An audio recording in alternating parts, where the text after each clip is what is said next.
Hi everybody, this is Cheryl with Design by Cheryl Lynn, and I wanted to take this opportunity first of all to introduce myself, and second to show you a little bit about my world. What do I do and how I restore things. First of all, I love to take something that I find at a thrift store or an estate sale, garage sale, anything like that, that was previously loved and that donated or gotten rid of, and restore it, bring new life to it, just make it into a one-of-a-kind piece. People have often asked me why I don't duplicate some of the work that I do, and it's simply because it's very hard to. If I find a vase or a jewelry box or something in one store, I may not be able to find that exact vase or jewelry box or whatever it is that I'm restoring, and giving new life to it. I may not be able to find that exact same thing again. So if I make another one, it's going to have a totally different look. It won't look the exact same. And that's what I like about the unique stuff that we do, because we like to do one-of-a-kind unique pieces. We like to restore things, breathe new life into it, whether it's furniture, jewelry boxes, vases, flower pots, anything that you could imagine. We like to restore them and redo them. I have my items and my pieces in several different stores up here in North Carolina, and I've been doing this for almost a year now, and at this level. I was doing it on my own and just selling to friends, and now I've expanded to putting my stuff in certain stores, which has been a phenomenal journey for me. I've learned a lot, and I wanted to share some stuff with you. Some people have asked why certain things are priced the way they are.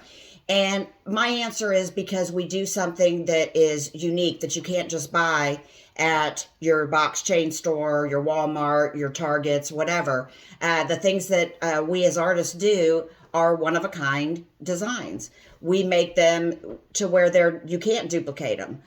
You're not going to be able to find the exact same thing. So that's why you pay a little bit more for some of the handmade stuff than you would if you went to Walmart or to a department store where they mass produce things and you get 20 of the same vase or 20 of the same necklace or whatever it is you're looking for. And that's why they can make it more affordable, more cheaply, I should say. But we put a lot of work and a lot of effort into our pieces. So I wanted to start with something very simple today to show you a little bit about what it is that I do.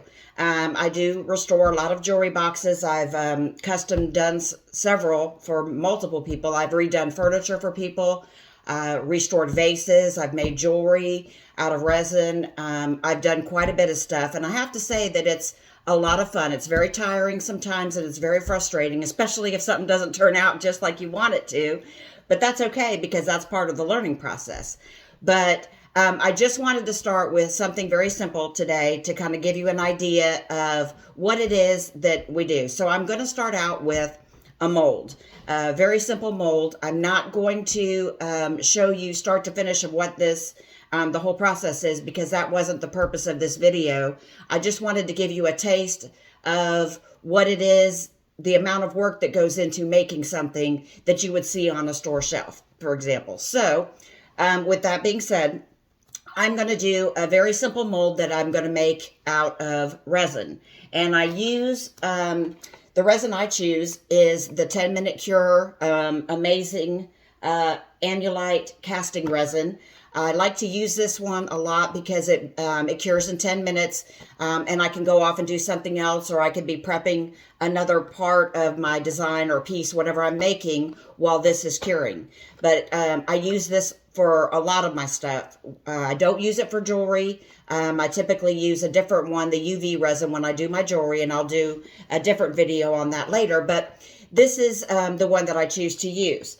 Okay, just so you know, when you open the package, you're going to have these little measuring cups in there. They have the lines on them that you would measure to show exactly how much resin you're going to use. And there's multiple ones in there.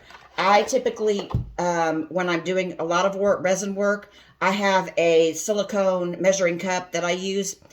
I couldn't find it for the video, and I don't know what I did with it. It's somewhere around here. but I just wanted to get this video made, so I'm going to stick with what comes in the package. And then another time I'll show you what the resin cup will do. But typically in your box, in your when you open it, you'll get the resin cups and you'll get the 2-part casting. You'll get part A and you'll get part B. Okay. One thing that I do want to say when you're using the resin is to make sure that you measure it accurately. You've got to get the same amount of part A in the cup as what you're going to use for part B. If they're unequal or they're not even, you're going to have a little bit of a different outcome with your resin piece, and you may not be able to use it. So with that being said, I'm just going to get started, and I'm going to show you a little bit about quickly how to do this. So for the first thing, I take my resin, my part A resin, and I'm going to be doing this mold. I love this mold. It reminds me of the gnomes and the fairies and things like that. So I'm currently working on a flower pot that I'll show you at the end that has these doors on it. But this is an IOD mold. It's silicone mold. It bends. It's, you know, you could do a lot of things with the molds. You can use, besides the resin, you can use clay, air dry clay. And I will be using that for a different mold that I'm going to do to it. And I'll show you quickly about that at the very end. But I just wanted to kind of introduce you. There's other options as well. So I'm going to use my trusty Solo cup because I can't find my silicone measuring cup, which is okay. But I'm going to take my measuring cup, and it goes up to 30 milliliters. And I am going to do, for the one I'm going to do 25 of each, 25 milliliters and pour it in my cup, okay? And then I'm going to take the measuring cup, and I'm going to use part B, which has got a little yellow tint to it. And I'm going to use part B and go up to 25 milliliters as well on that, okay? It's got a little bit of a yellow tint to it. And then pour it in my cup with the 2. Once I do that, I mix it up. And you've got to mix it. I don't know, you probably can't see it very well on the camera, but you've got to mix it pretty well. You've got to mix it and be consistent. It'll turn like a milky, I don't know how else to describe it, kind of a milky color and a milky white color to it. And once you get it completely mixed up, then you take your mold, and I'm going to try to turn this camera down just a little bit so you can kind of see what I'm doing. And you take it and you pour it into your mold. Make sure that you get into all the crevices and all the areas. And once you have poured all of it out, then you take your spoon, or I've used a spoon. I've used, what else have I used? Toothpicks, whatever I have on hand to kind of make sure it gets into the cracks and everything, and then set your timer for 10 minutes. For the sake of the video, though, let's pretend that it has been 10 minutes, and here is the finished product. Voila, for the sake of time. All right, this is the mold that I did earlier to just kind of give you an idea. I accidentally didn't put enough of the resin I didn't quite have it mixed proportionately. And after doing this for 5 years, I've worked with resin for about 5 or 6 years now. And I've made mistakes many times. It's not anything new. It's a trial and error thing that, you know, once you get the hang of it, you'll do better. But you could kind of see in some places, I don't even know if the camera, well, yeah, you could see my thumb through it, okay? You shouldn't be able to do that. It should have been thicker than that. So that tells me that I did not use the right ratio in there. So it's a learning curve, but I'm doing this for the sake of showing you what we do. So when you first take these out, they are pliable. They are bendable. Not a lot, but you have time to work with it. Whereas unlike the clay, if I was using clay, it's easy to mold. The difference that I found with the clay versus the resin, I use the clay if I want a vintage cracked look, because when the clay dries, it leaves it cracked a little bit. It dries cracked. So if I'm looking to make the piece look aged or older than what it is, I usually go with this. If I want something clean and pristine looking, or newer looking, then I go with the resin. All right, so for the sake of just showing you what it entails, I usually take my piece, whatever the mold is that I'm working with, while it's still pliable, and I attach it. This is going to be too big or too small. The mold is too big for this piece, but for the sake of showing you what I'm doing, you get the idea. You can take it and mold it to a rounded surface. It doesn't have to be a flat surface that you put this on. So you take it, you mold it to the shape that you want, and then I use my E600 glue and attach it to it. I follow that up with some painter's tape to tape it in place and make sure that it stays, and then voila, I usually leave it overnight just to make sure that it's hardened. But once this is secure, it's on there for forever. I mean, it's not going to come off.